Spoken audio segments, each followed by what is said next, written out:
Hello friends, स्वागत है आप सभी का हमारे YouTube channel audio book by Mandeep Kaur ਦੇ ਵਿੱਚ। ਅੱਜ ਆਪਾਂ ਕਰਨ जा रहे हैं माफिया की दुल्हन एपिसोड 3। प्रमोद को मंडप में आना पड़ा। पंडित जी ने सबसे पहले कन्यादान की रस्म के लिए कहा। प्रमोद जी आगे आइए और अपनी पत्नी के साथ कन्या का हाथ वर के हाथ में दीजिए। बेटी अपना बायां हाथ आगे करो। लेकिन अफसोस, लड़की ने कोई हरकत नहीं की। बेटी घबराओ नहीं, हाथ आगे करो। लेकिन इस बार भी लड़की ने कुछ नहीं कहा। क्या ये बहरी है जो इसे सुनाई नहीं दे रहा है? वैसे मैं कब से नोटिस कर रहा हूँ, इतना सब हो गया पर ये अभी तक कुछ नहीं बोली। कहीं ऐसा तो नहीं कि इसे बोलना भी नहीं आता। विक्रम ने जैसे ही दुल्हन का हाथ पकड़कर आगे किया तो उसका चेहरा डार्क हो गया, क्योंकि दुल्हन के दोनों हाथ रस्सी से बंधे थे। विक्रम ने लड़की के चेहरे से घूंघट हटाया और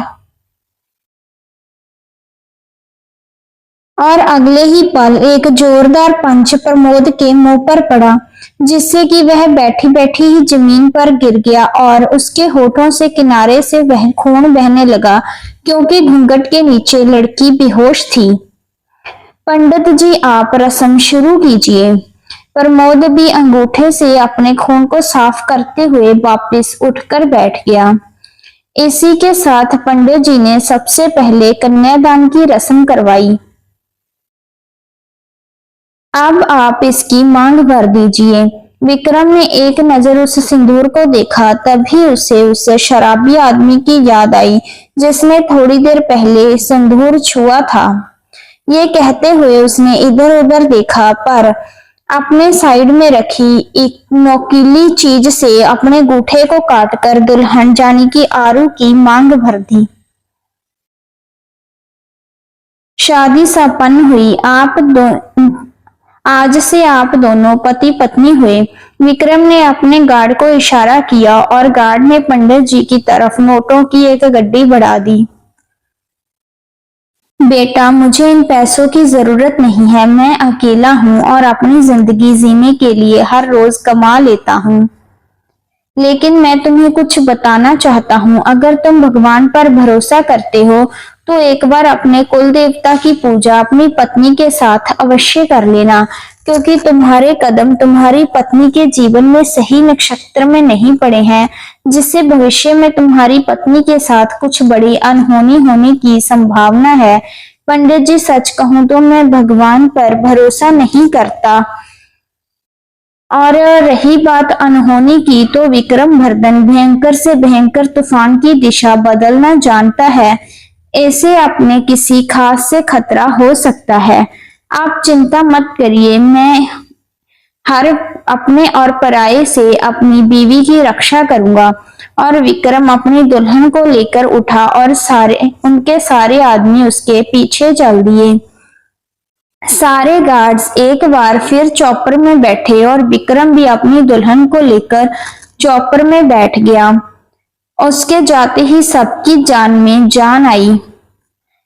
उस पहले वाले दूल्हे को उसके साथ आए लोग उठाकर हॉस्पिटल ले गए। सब कुछ इसकी वजह से हुआ है। अगर इसने जल्दी से यह शादी खत्म कर दी होती तो इतना तमाशा ना होता। अब वहां सिर्फ पंडित जी, प्रेमा, प्रमोद और सौमित बचे थे। कहते हुए वह पंडित जी की ओर बढ़ने को हुआ कि तभी प्रमोद ने उसे रोक दिया। पंडित जी, आज जो कुछ भी हुआ मैं उसके लिए आपसे माफी मांगना चाहता हूँ, लेकिन आप मुझे यह बताइए कि उस लड़की को किस तरह का खतरा है? मतलब किसी अपने की बात कर रहे थे ना आप? वो अपना उसका बेहद खास होगा, जिसे वह अपना मानती होगी।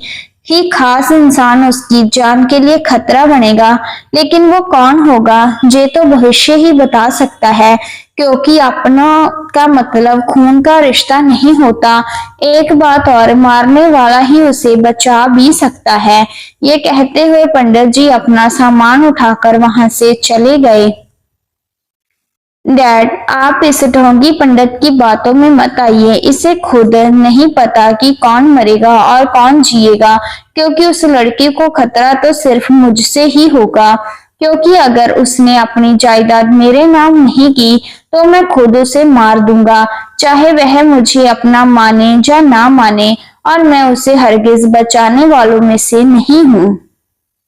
तुम्हारा दिमाग खराब है। तुम्हें क्या लगता है कि अब जायदाद तुम्हारे नाम हो सकती है?